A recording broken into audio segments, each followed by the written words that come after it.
day doesn't go by where you can't find video of the latest smash and grab robbery where thieves in broad daylight just smash the front windows of ritzy stores and take all the jewelry they can carry. They went to Jared.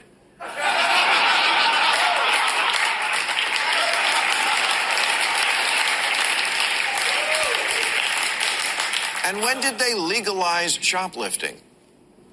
There used to be shame in shoplifting, or at least some skill. Now criminals just brazenly walk out of Walgreens, again, in broad daylight, with a trash bag full of aisle 3, while the security guard just watches. They have to keep even the most mundane products all caged up. CVS isn't a store, it's a zoo for teeth whitening strips.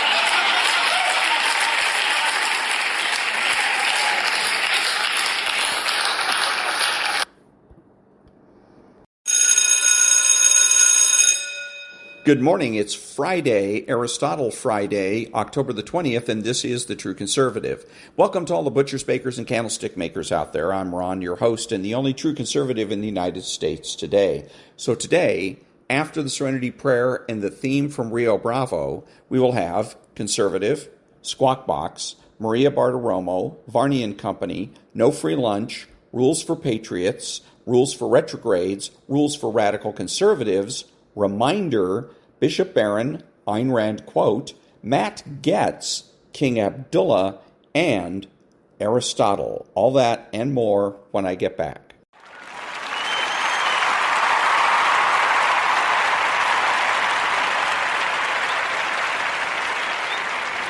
God, grant me the serenity to accept the things I cannot change, the courage to change the things I can, and the wisdom to know the difference. Amen.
Thank you. And now there's no free lunch by 250 Economic Truths by David Bahnsen.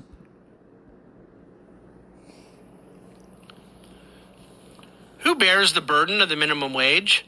As suggested earlier, it is the workers who are the most marginal. That is, those who employers perceive as being less productive, more costly, or otherwise less desirable to employ than other workers. In the U.S., there are at least two segments of the labor force that share marginal worker characteristics to a greater extent than do other segments of the labor force. The first group consists of youths in general. They are low-skilled or marginal because of their age, immaturity, and lack of work experience. The second group, which contains members of the first, are racial minorities such as blacks and Hispanics, who as a result of historical factors are disproportionately represented among low-skilled workers. They are not only made less employable by minimum wages, opportunities to upgrade their skills through on-the-job training are also severely limited when they find it hard to get jobs. It is precisely these labor market participants who are disproportionately represented among the unemployment statistics. Walter Williams. Entry-level jobs are a wonderful place for teenagers to develop life skills. Minimum wage laws are destroying teenage employment in our country, a cultural development that is almost impossible to understate its malignant effects. Here, Williams also points out the undermining of on-the-job training and with it, pursuit of mobility that minimum wage laws create for low-skilled workers. And that's There's No Free Lunch by David Bahnsen. Back in a minute.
Thank you. And now, rules for radical conservatives. First things. Or whose book is this anyway? Well, thanks a lot, Dad. To say your introduction puts a burden on me, as usual, would be only a slight exaggeration. To say it gives the game away would be a mild understatement.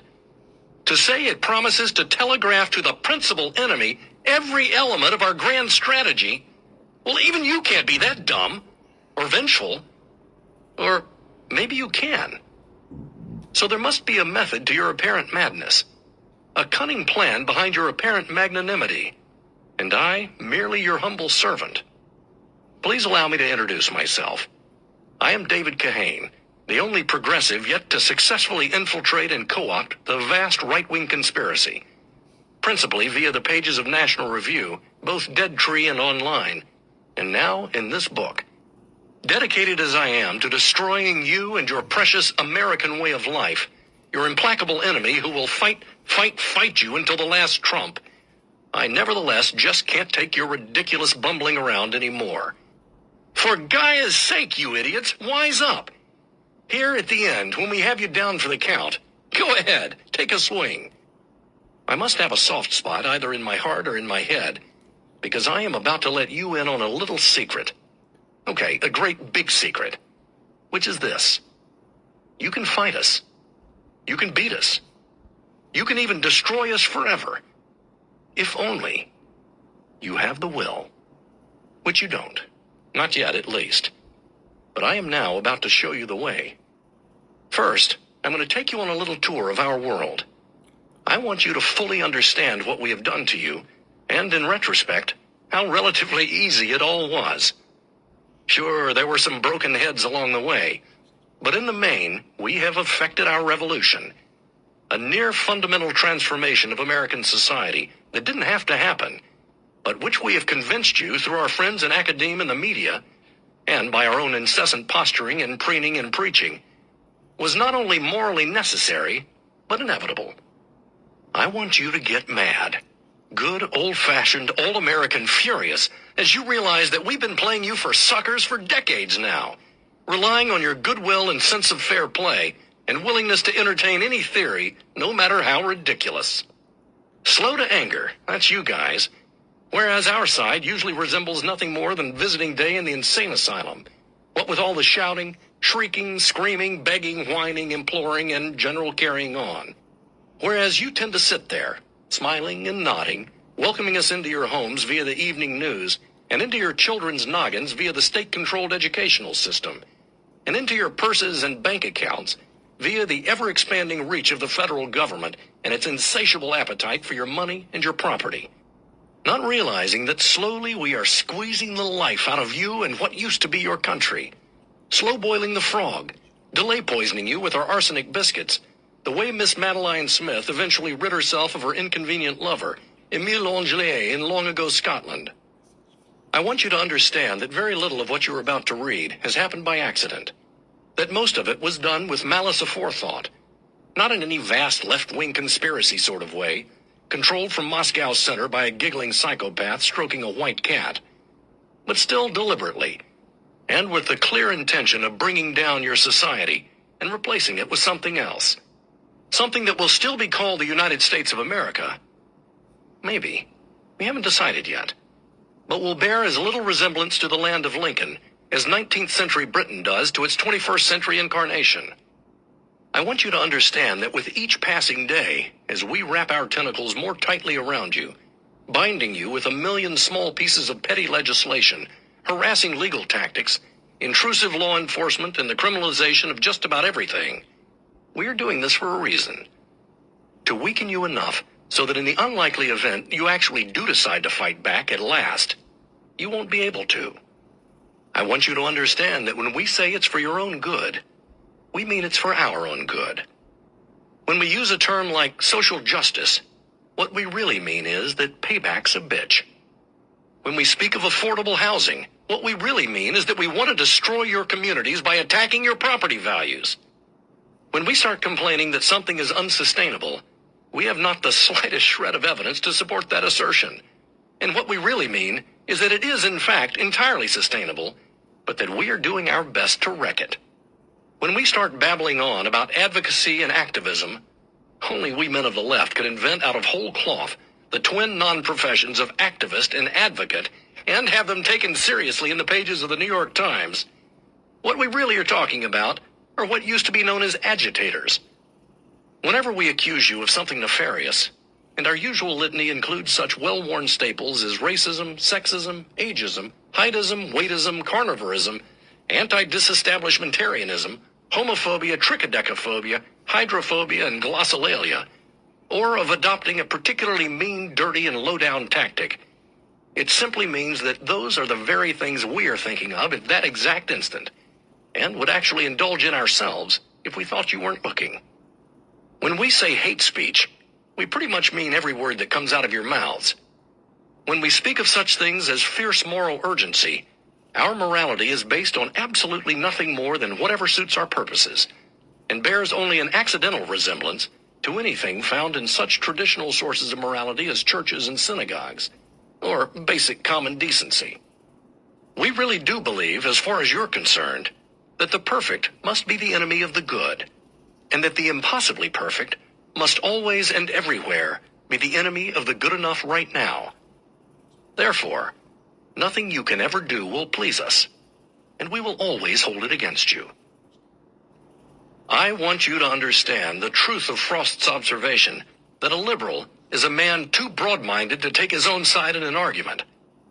I want you to understand the truth of Chesterson's observation that tolerance is the only virtue left to the man who no longer believes in anything.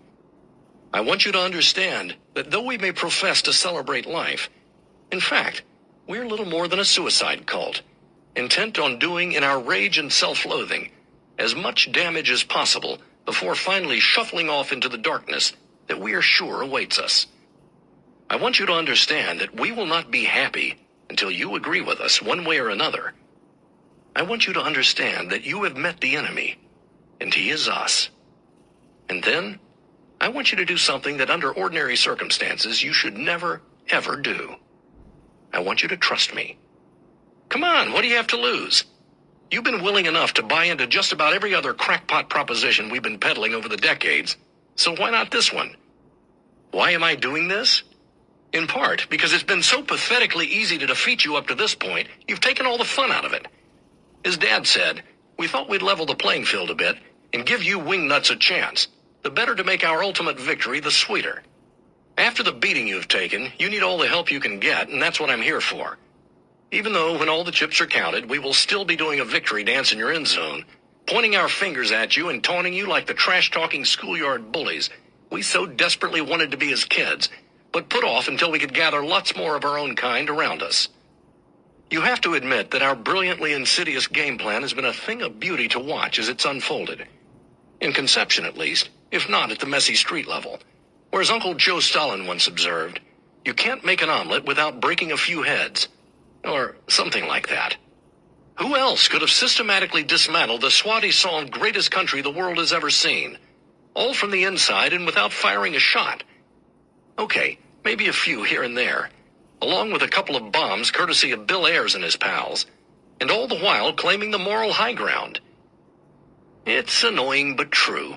Somehow your crowd, at least the diabolical Dick Cheney contingent, seems better equipped to appreciate our genius than the useful but, shall we say, cognitively challenged moonbats who make up so much of our own constituency. So, stick with me as I roll out a few tried-and-true principles that have served us very handsomely over the years. Principles that, along with everything else in these pages, you might consider taking to heart. That is, if you want to take your country back. Otherwise, you'll be just another bunch of losers standing on the sidelines as the triumphal parade marches by. And I'll be on the lead float. Because in the end, you can't win. You know that, don't you? You are on the side of everything that's reactionary, that's obstructionist, that's, not to put too fine a point on it, doomed. Therefore, I'm offering you this last sporting chance before our armies of the night close in around you. Go for it, America. I dare you. And that was Chapter 2 of Rules for Radical Conservatives by David Kahane. Back in a minute.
Thank you. And now, Rules for Retrogrades, 40 Tactics to Defeat the Radical Left.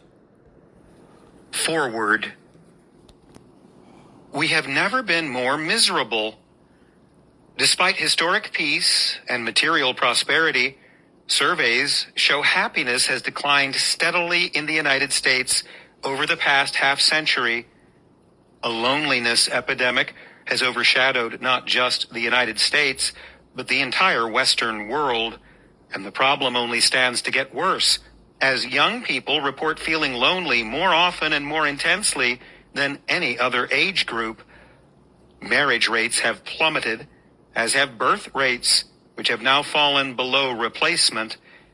Each year, abortion claims the lives of 1 million babies in the United States alone. We can no longer even agree on the definitions of man and woman. Saul Alinsky must be looking up from the afterlife with pride.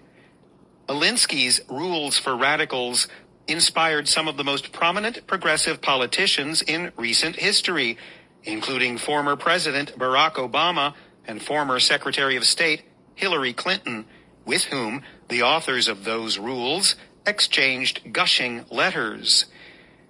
The Progressive Training Manual worked, and the results have been hell. Fitting, since Alinsky dedicated his book in part to Lucifer, quote, the first radical known to man who rebelled against the establishment and did it so effectively that he at least won his own kingdom, unquote. Can progress breed misery? Chesterton considered progress a useless word, for progress takes for granted an already defined direction. And it is exactly about the direction that we disagree. C.S. Lewis similarly observed, we all want progress, but if you're on the wrong road, progress means doing an about turn and walking back to the right road. In that case, the man who turns back soonest is the most progressive. Our civilization is dying, spiritually, culturally, and physically of old age. Each year, the problem worsens. The only way forward is back. In the inaugural issue of National Review, William F. Buckley, Jr. defined the conservatives' mission as standing athwart history, yelling, stop, and at a time when no one is inclined to do so. Timothy and David Gordon have more ambitious plans. A conservative might stop at standing, but the retrograde must go further. He cannot content himself with halting the inevitable march of misery-making progress. The retrograde takes a step back, not to relive some dead moment, but to recover something that has been lost. One man's progressive is another man's retrograde, but the categories, whatever you like to call them, are not merely two sides of the same coin. Revering our cultural inheritance requires humility, the beginning of wisdom.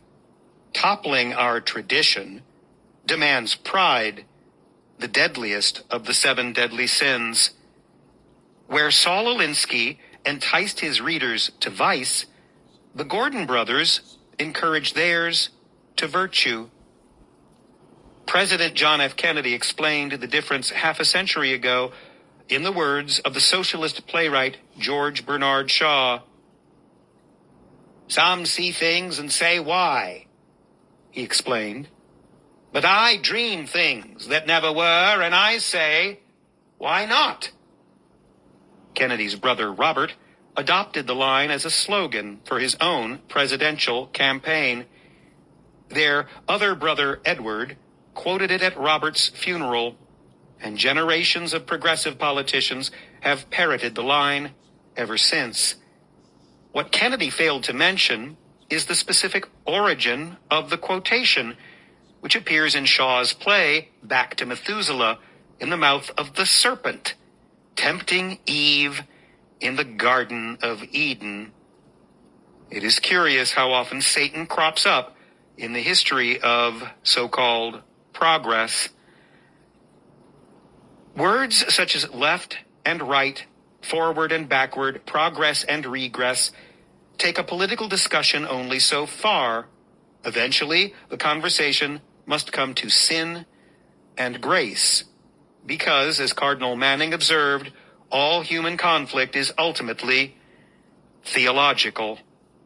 The only real directions we can go are up to glory or down to perdition. If we hope to survive, we ought to take a step back and work out which way is which.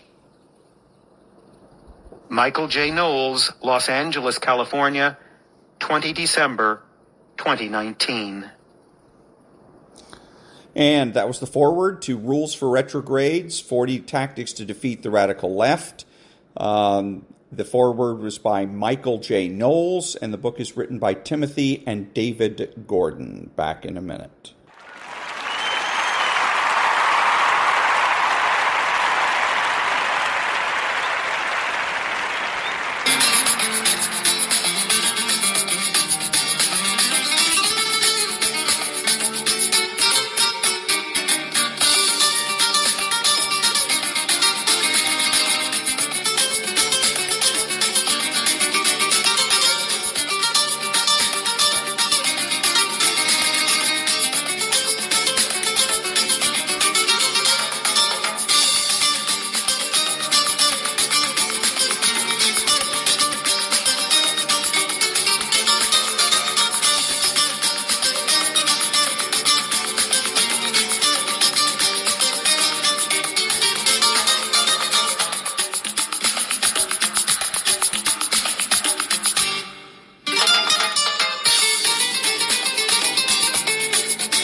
Thank you. And now, Rules for Patriots by Steve Deese.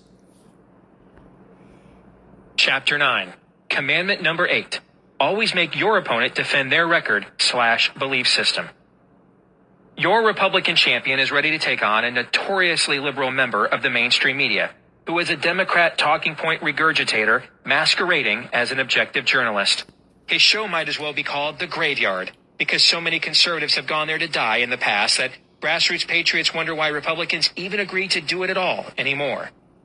For the sake of argument, let's say his name is Keith. And Keith is snotty, snarky, and worst of all, smart. Like wickedly smart. The kind of guy you wish was on your side. He's also not known for exchanging pleasantries, and goes right for the throat with his very first question. Mr. Republican, you've been critical of Democrats calling for more policies to help the poor and downtrodden in our abundantly wealthy society, saying they are too expensive and taxpayers shouldn't be asked to shoulder such a burden. It's easy for those who are well off like you to focus first on their own needs and not the needs of others, but I believe I am my brother's keeper. You claim to be a Christian, so isn't it the moral thing to care for the less fortunate? Surely, in a country as wealthy as ours, there is no excuse for poverty. Instead of tax cuts for the rich, shouldn't we put others less fortunate first? As he closes his mini monologue, masquerading as a question, the liberal host squares his shoulders and begins to subtly strut like a peacock. Keith is confident because this line of emotion-based drivel has driven so many other previous Republicans into the fetal position on his program. Interesting take, Keith. How much do you think is enough? Mr. Republican asked the liberal host. Certainly in a $6 trillion economy, there's enough to ensure income equality, is there not? He says. Well, if you believe so strongly in that principle, why don't you start by living it out in your own life? Mr. Republican says matter-of-factly. What are you talking about? Keith responds. I'm not the public official here, you are. So since you're the one making public policy, you're the one who has the burden of proof. Nice try, Keith, Mr. Republican says. I might be making public policy, but you're trying to shape it and influence it as well. Therefore, your opinion matters at least as much as mine, and you're required to be at least as accountable as is me. Therefore, perhaps your audience would be interested in knowing that you made $10.6 million last year, according to industry trade reports. Keith gets a sly grin on his face. Steady, Mr. Republican. That is what I made, but you made over $120 million last year, according to your publicly released tax records. I'm doing well, but I'm not even in your ballpark. Mr. Republican smiles back winsomely. It's true, my family and I have been very blessed. This is why last year we gave $15 million to charitable causes like Animal Rescue League, homeless shelters, orphanages, and several overseas missionaries, along with what we gave back to our church. The reason you didn't get a press release on that is because my faith tells me not to publicize my giving for personal gain, but to give to others in honor of how much God has given me. I'm only bringing it up now because you brought up my personal financial situation, making it fair game. So you're touting the fact you gave $15 million to charity, which is more than I make in a year? You still have over $100 million left after that, which is 10 times what I made, Keith says. Actually, after Uncle Sam takes his cut off the top, my family ended up giving almost 20% of our income away. And that doesn't count the personal investments we made in stocks and real estate with our income that help stimulate the economy by creating more jobs to handle those capital investments. How much did you give to charity last year? Keith is now starting to get fidgety. Off the top of my head, I don't know, he says wearily. Well, let me help you with that. Mr. Republican pauses. Just kidding. I couldn't access your tax records without committing a felony or going to work for the NSA. And since you're not a Tea Partier, you don't have to worry about the IRS auditing you. But would you say you're at least as charitable as the last Democrat vice president of the United States? Absolutely. Joe is a fine man who loves his neighbor as he loves himself, Keith says, his confidence suddenly returned. Mr. Republican pauses again for effect and then says, Keith, then you're in some dubious company, because according to their publicly released tax records, the Bidens gave an average of $369 per year to charity in the 10 years prior to him becoming vice president, when he was serving in the U.S. Senate. That's about 0.3% of his income. Keith is now getting visibly flustered. Well, those were the lean years of the Bush recession and money was kind of tight. Mr. Republican now moves in for the kill. Well, to your point, the vice president's giving did go up after becoming Obama's vice president, to a grand total of 1.4% of his income. When you consider over 80% of Biden's income was from the taxpayers, and 100% of my family's income comes from our own labors, I forgo my salary as an elected official, and our private income was used to create jobs and opportunities for others, why don't you ask your audience who cares more for their fellow man? Keith gives Mr. Republican a condescending golf clap. Well played, sir. Well played. I'll give you this. You've got more chutzpah than most of the Republicans that can come on this show. Fine, I'll grant the point that you and your family have been successful, responsible, and charitable. But then why not extend that responsibility and charity to others? Regardless of what you're doing in your personal life, which I applaud, your public policy positions are abhorrent. Do you think I have a responsibility to be my brother's keeper? Mr. Republican asks. You bet I do. We all do, Keith replies. Keith, where does that idea come from? Do you know? Well, it's just common decency, Keith says. Out of the corner of his eye, Mr. Republican sees the off-camera producer indicating it's almost time to take a commercial break. So he knows it's now or never for the money shot. In an unassuming tone of voice, he says, Actually, Keith, given the fact you're an avowed atheist, I'm not surprised you don't know where the expression really comes from. The first recorded usage of the phrase, brother's keeper, in human history came from a man named Cain, who sarcastically says to God, Am I my brother's keeper, after God begins to question him about why he murdered his own brother. I've always found it ironic when liberals quote the first murderer, Cain, to defend their warped view of compassion, since Cain had none. Now the music starts up, indicating the show is about to go to commercial break, and Keith is trying desperately to get the final word, but Mr. Republican won't be denied. But then again, I shouldn't be surprised liberals such as yourself don't understand compassion, as evidenced by the fact you've supported state-sanctioned child murder for decades now. And with $1 million smile, Mr. Republican closes with, Cain would be proud of you, Keith. We'll be right back with tonight's worst person in the world, Keith awkwardly says. To the best of my knowledge, the hypothetical you just heard has never actually occurred in my lifetime. But if it did, it would have been the best thing ever. Just once. Wouldn't it be awesome for something like this to actually happen? As a talk show host, I face an almost daily temptation to fire off the verbal and intellectual equivalent to the Enola Gay and just drop neutron bombs.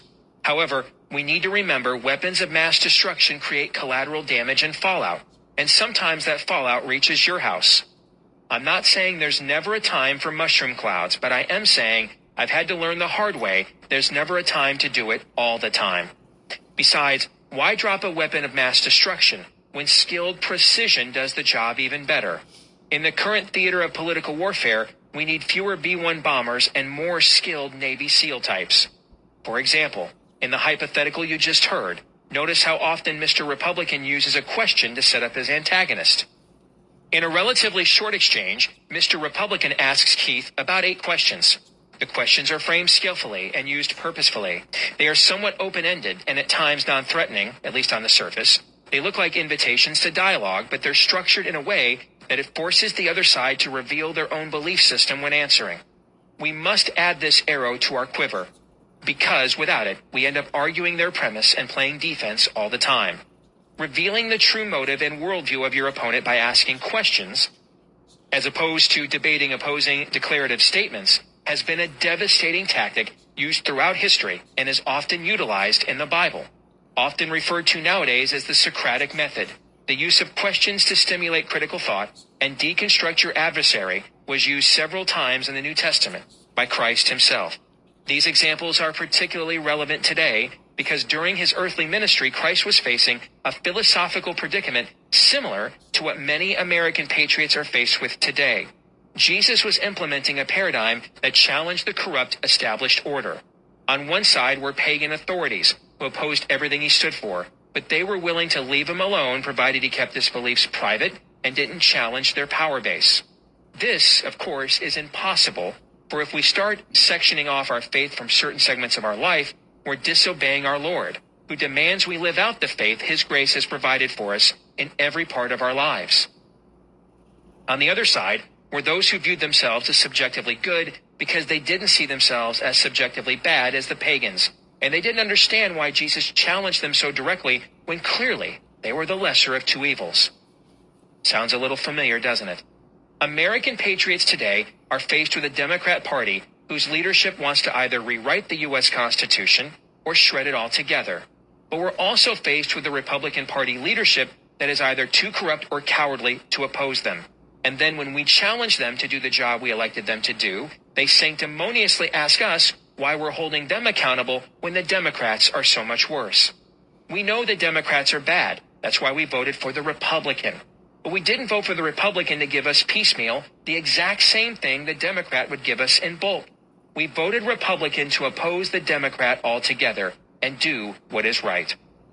Similarly, God knew the religious and moral ethic of the pagan world was bad. That's why he established Israel to be a light to all nations. However, by the time Christ arrives on earth, the religious and moral authority in Israel has deviated so far from the original plan that early in Christ's earthly ministry, he gives a message clarifying over 1,000 years of religious teaching and tradition gone awry, which is known as the famous Sermon on the Mount. From that point forward, it is clear to that wayward leadership, Christ represents a threat, so they seek to first discredit him, and when that doesn't work, to kill him instead. They try to discredit him with gotcha questions devised to entrap Jesus into saying something that would either cause the people rallying to him to abandon him or draw the ire of the Roman authorities. Several times Jesus returns fire with a provocative question devised to reveal their true motives. Perhaps the 2 best examples of this would be: Then the Pharisees went out and laid plans to trap him in his words. They sent their disciples to him along with the Herodians. Teacher, they said, we know you are a man of integrity and that you teach the way of God in accordance with the truth. You aren't swayed by men because you pay no attention to who they are. Tell us then, what is your opinion? Is it right to pay taxes to Caesar or not? But Jesus, knowing their evil intent, said, Why are you trying to trap me? Show me the coin used for paying the tax. They brought him a denarius, and he asked them, Whose portrait is this, and whose inscription? Caesar's, they replied. Then he said to them, Give to Caesar what is Caesar's, and to God what is God's. When they heard this, they were amazed, so they left him and went away. While the Pharisees were gathered together, Jesus asked them, What do you think about the Christ? Whose son is he? The son of David, they replied. He said to them, How is it then that David, speaking by the Spirit, calls him Lord? For he says, The Lord says to my Lord, Sit at my right hand until I put your enemies under your feet. If then David calls him Lord, how can he be his son? No one could say a word in reply, and from that day on, no one dared to ask him any more questions. And that was Chapter 9, or part of Chapter 9, from Rules for Patriots, How Conservatives Can Win Again, by Steve Deese. Back in a minute.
Thank you. Now, Bishop Robert Barron.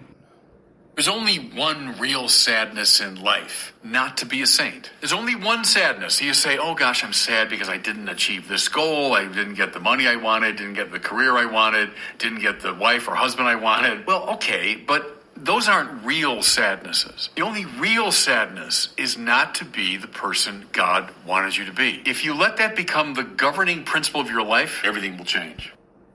And that was Bishop Robert Barron. Back in a minute.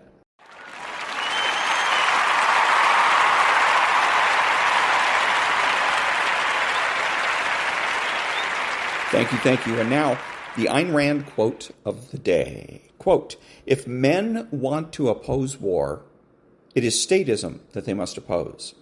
So long as they hold the tribal notion that the individual is sacrificial fodder for the collective, that some men have the right to rule others by force, and that any alleged good can justify it, there can be no peace within a nation and no peace among nations. Unquote. Back in a minute.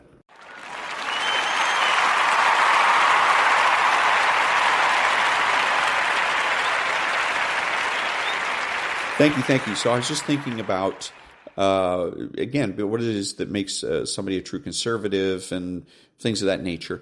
One of the things that I've come to the conclusion about is that we don't need a lot of politics in our lives to be conservative. We can live as conservatives. That's the number one thing to do. Live as a conservative, raise your family conservatively, surround yourself with conservatives. It's all right to say to people that are not conservative, that are liberals or whatever, hey, you know what, maybe some other time, bye-bye, have a nice life, and replace them with conservatives. It's okay to go to a doctor and not just ask about what their credentials are, but ask them, are you a Christian? What is your stand on abortion? What is your stand on prophylactics, on the pill? And especially as it relates to teenagers. Because if you don't want your teenager to be having sex until they get married, which is a damn good idea for all kinds of obvious reasons, you want your doctor to be working with you on that and not against you. You don't want your doctor secretly giving your daughter the pill behind your back. Okay? So that's why you screen people. Okay? So that you, again, surround yourself with conservatives so that no matter where you live, you actually live in a conservative community. And if every conservative does that, those communities can will end up combining, and that's the way conservatism will spread. So, again, we don't need politics. We don't need to vote in conservatism. Conservatism is not a political policy. That's republicanism. Conservatism is a lifestyle, a world outlook. How can we be more conservative? Live conservative. Back in a minute.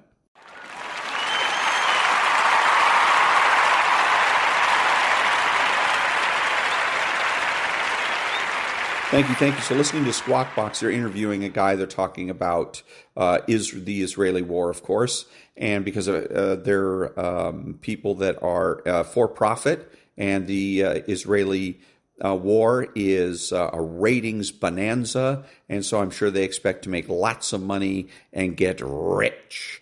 But anyway, so the guy says, well, this is going to be a long process, that when we invaded Mosul, it took us 9 months, and Mosul, I think, is in Iraq.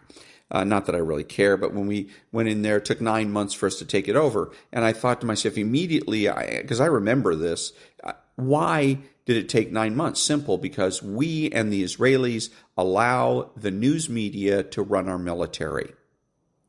Okay, and that's what's going on now. As I've said with Israel, is that if they want to get things done, they have to ignore the news media.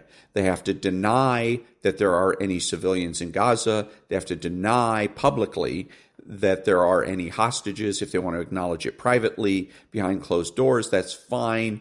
But in order for them to have the operational control that they're going to require to defeat Hamas, they have to ignore the news media and take control of the news media. So it's the United States and Israel that have a tendency to let our news media run our military.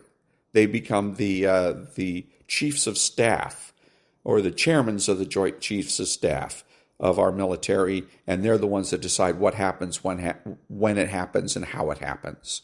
Again, what's happening lately calls for ceasefire. Ceasefire. And this is the media doing this. Okay? Tlaib came out and was calling for ceasefire, but not Tlaib, but the news media. They were only too happy to start to cover this, to eagerly cover this. All media, and this includes the talk show hosts.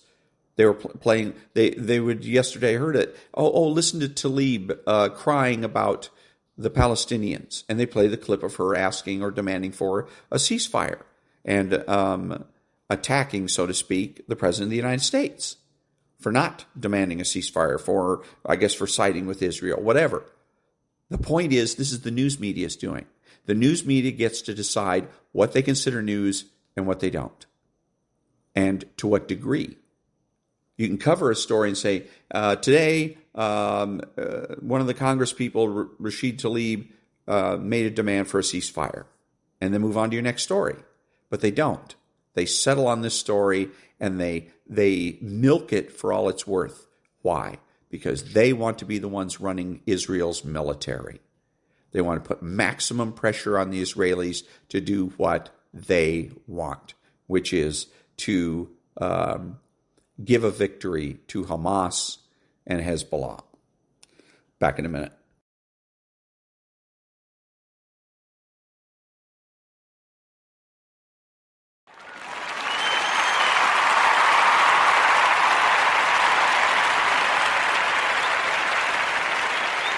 Thank you. Now a little bit of Maria Bartiromo.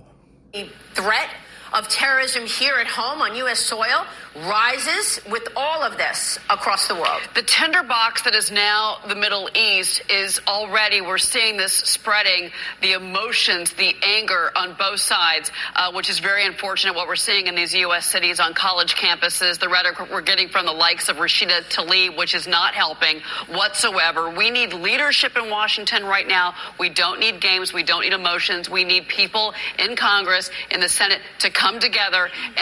Okay, so that's good enough. So the key word there is leadership. Listen for that.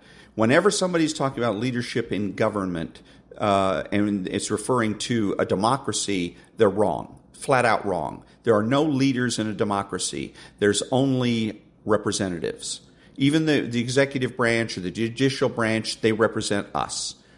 They work for us. There are no leaders in a democracy. So that's the premise of her entire argument. So it is safe for you to disregard her entire argument. Back in a minute.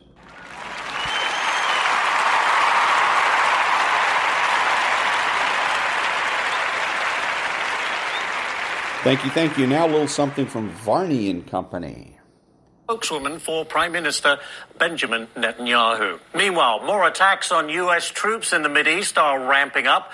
Overnight, 2 more were thwarted in Iraq. Meanwhile, Hamas is calling for another day of rage.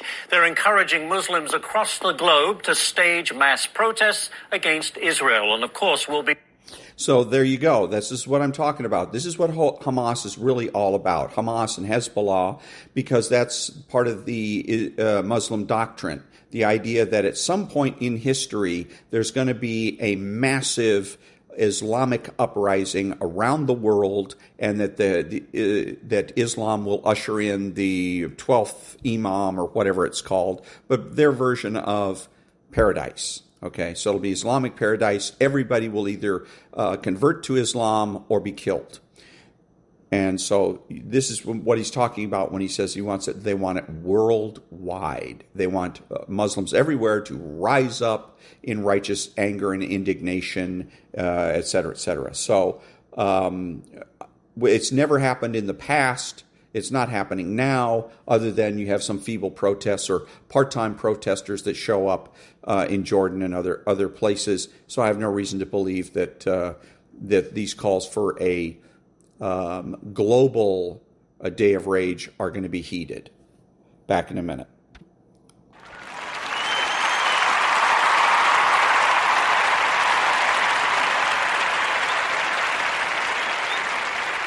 Reminder, because I was listening to Motec on Money, and he has Ben Stein on, and Ben Stein was saying about the fact that they can't pick a leader or whatever in the House of Representatives, that it was a disgrace.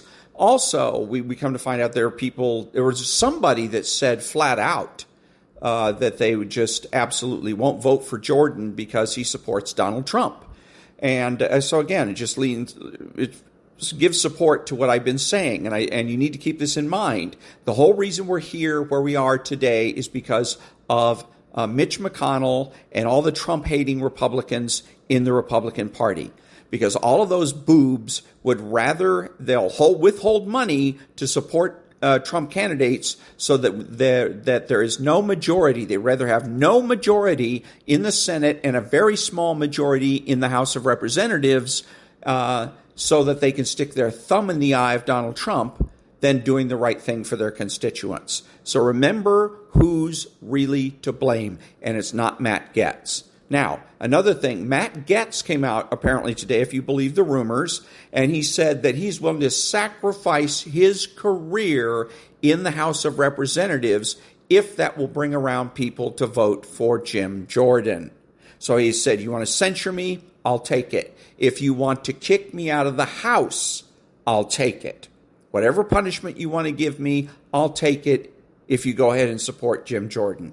Whether or not that's going to prove to be good enough remains to be seen. And it's a shame that he has to do that. But part of the reason that he's doing this is because he and Marjorie Taylor Greene and Lauren Boebert, all three of them, think that to be a conservative, you have to hang a kick me sign on your back.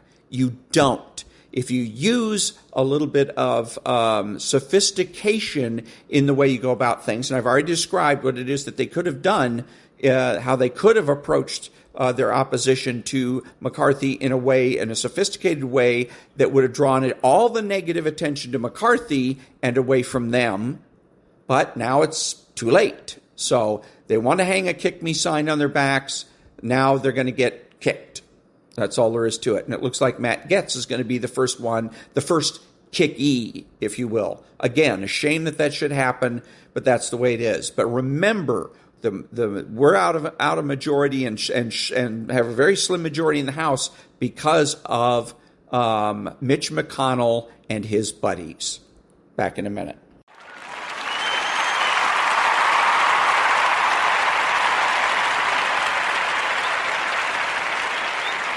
Thank you. And now something from Matt-Gaetz. Jordan, have no goals, have no asks, have no objectives other than to see the 8 of us suffer some consequence for having removed McCarthy. So we've made them an offer.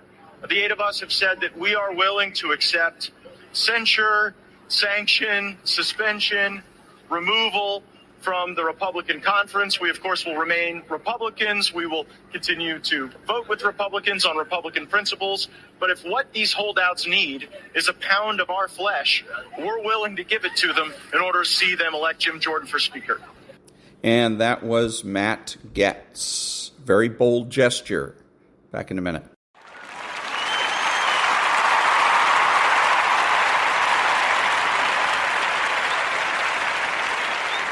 Thank you. Now, King-Abdullah of Jordan. Just a part of the question on the issues of refugees coming to Jordan. And I think I can quite strongly speak on behalf not only of Jordan as a nation, but of our friends in Egypt. That is a red line. Because I think that is the plan by certain of the usual suspects to try and create de facto issues on the ground. No refugees in Jordan, no refugees in Egypt. Just a part of the question on the issues of... And that was King-Abdullah being absolutely unequivocal, no Hamas refugees in Jordan or Egypt. Back in a minute.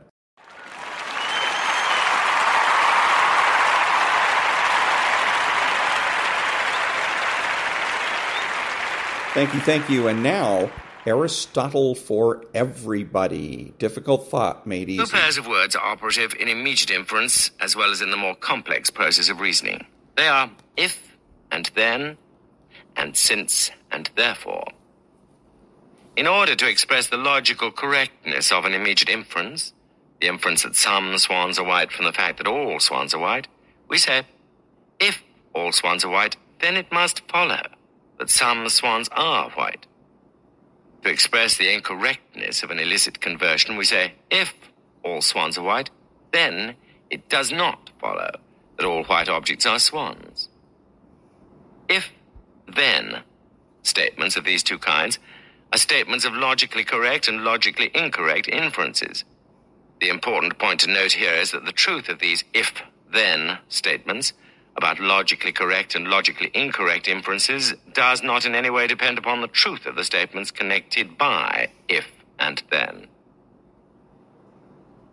The statement that all swans are white may in fact be false, and it would still be logically correct to infer that some swans are white if, but only if, all are. Even if the statement that all white objects are swans were in fact true instead of false, it would still be logically incorrect to infer that all white objects are swans from the fact that all swans are white. So much for the use of if and then, the latter accompanied by the words it must follow or it does not follow, to express our recognition of correct and incorrect inferences. What about since and therefore? When we substitute since and therefore for if and then, we're actually making the inference that we did not make when we said only if and then. To stay with the same example that we've been using, I have made no actual inferences about swans or white objects in all the if-then statements I've made about them.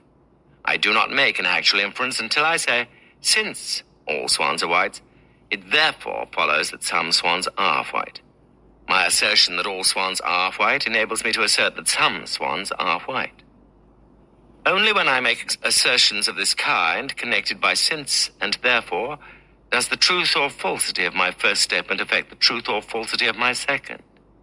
My inference may be logically correct, but the conclusion of my actual inference may be actually false, because my initial statement, introduced by the word since, is false in fact. The truth may be that no swans are white, and so it was false to conclude that some are, even though it was logically correct to do so. When I say, if all swans are white, I'm only saying if all are, not that all are. But when I say, since all swans are white, I'm saying that all are. Should I be right in making that assertion, I would also be right in asserting that some swans are white. What has just been said about Aristotle's rules of immediate inference helps me to summarize briefly the rules of reasoning that constitute his theory of the syllogism. Here is a model syllogism. Major premise, all animals are mortal. Minor premise, all men are animals. Conclusion, all men are mortal. Let us consider two more examples of reasoning syllogistically, from a major and a minor premise to a conclusion. First, this one, in which the reasoning is logically valid, but the conclusion is false because the minor premise is false. Major premise, angels are neither male nor female. Minor premise, some men are angels. Conclusion, some men are neither male nor female. And this one, in which a true conclusion follows logically from two true premises. Major premise, mammals do not lay eggs. Minor premise, human beings are mammals. Conclusion, human beings do not lay eggs.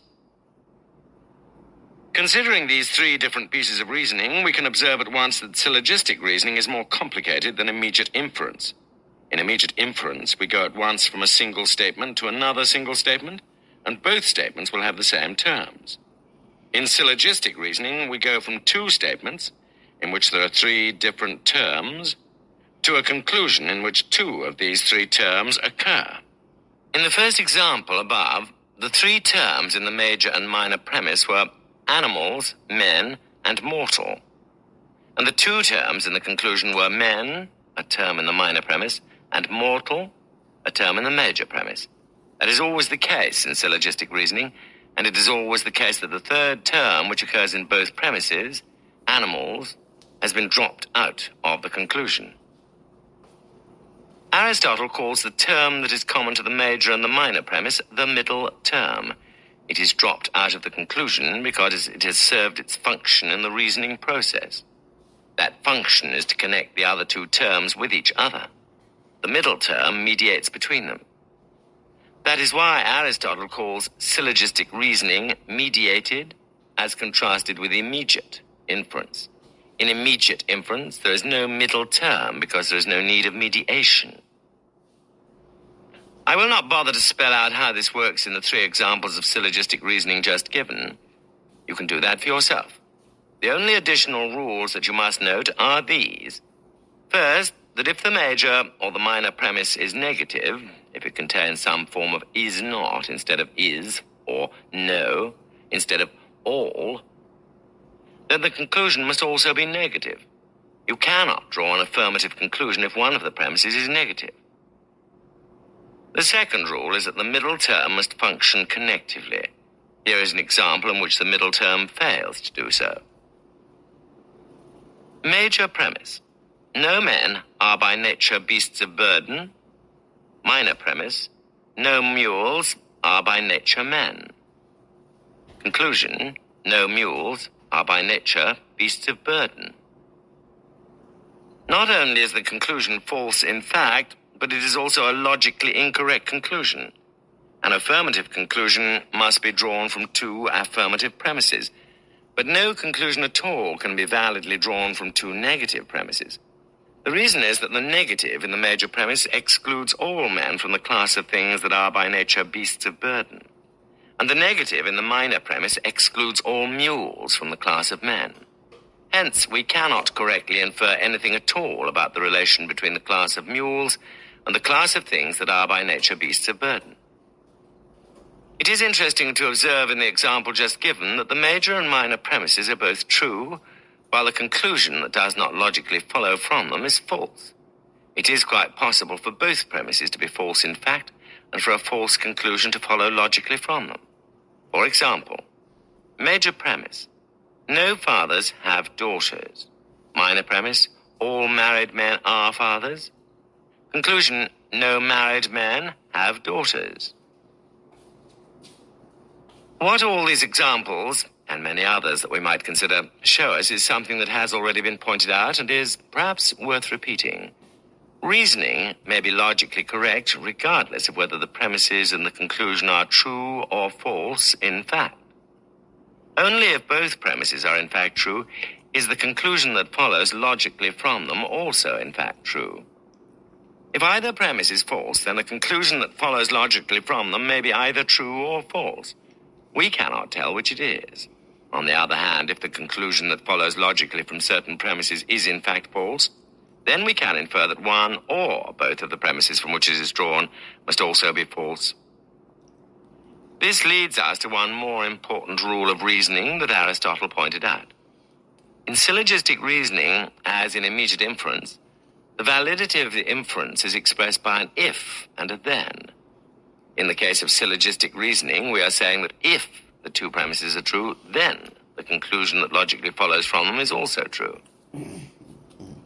We have not yet asserted the truth of the premises. We have asserted only the validity of the inference from the premises to the conclusion. Only when we assert the truth of the premises by substituting since for if, can we also substitute therefore for then and assert the truth of the conclusion. The rule with which we are here concerned has two parts. On the one hand, it says that we have a right to assert the truth of the conclusion if we assert the truth of the premises. On the other hand, it says that we have a right to question the truth of the premises if we deny the truth of the conclusion. I say question the truth of the premises rather than deny the truth of the premises because when we deny the truth of the conclusion, we know only that either one of the premises is false or that both may be, but we do not know which is the case. The double-edged rule just stated is particularly applicable to a kind of reasoning that Aristotle calls hypothetical. It usually involves 4 terms, not 3. Alexander Hamilton, in one of the Federalist Papers, said, "If men were angels, no government would be necessary." If, having said that, Hamilton went on to deny that men were angels, no conclusion would follow. Denying the if statement, which is called the antecedent in hypothetical reasoning, does not entitle you to deny the then statement, which is called the consequent. However, Hamilton obviously thought that government is unquestionably necessary for a society of human beings. He would therefore have had no hesitation in denying that men are angels. He would have been right in doing so because denying the consequent, or the then statement, in hypothetical reasoning does entitle you to deny the antecedent, or the if statement. The truth that Hamilton is getting at can also be expressed in a single complex statement that conceals rather than reveals the reasoning behind it. That complex statement is as follows. Because men are not angels, government is necessary for human society. The reasoning that goes unexpressed involves a series of statements about the difference between men and angels, as well as statements about the special characteristics of men that make government necessary for human society. The kind of compressed argument that omits or conceals indispensable premises, Aristotle calls an enthymeme.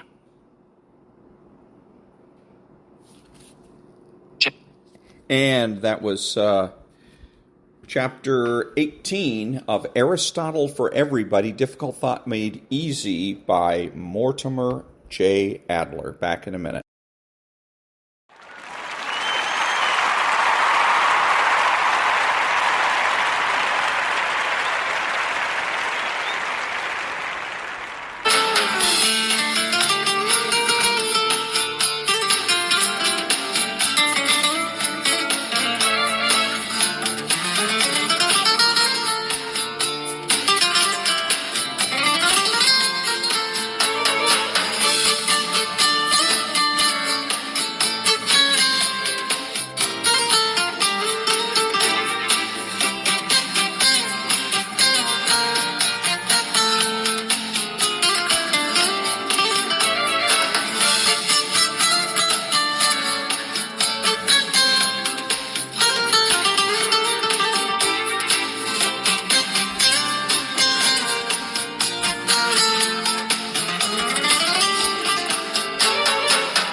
Thank you. This is Ron, your host, the only true conservative in the United States. Today, bidding adios to all the butchers, bakers, and candlestick makers out there, and reminding you to be honest, smart, and beautiful, and remember that the left has no authority, no power, and they can't win.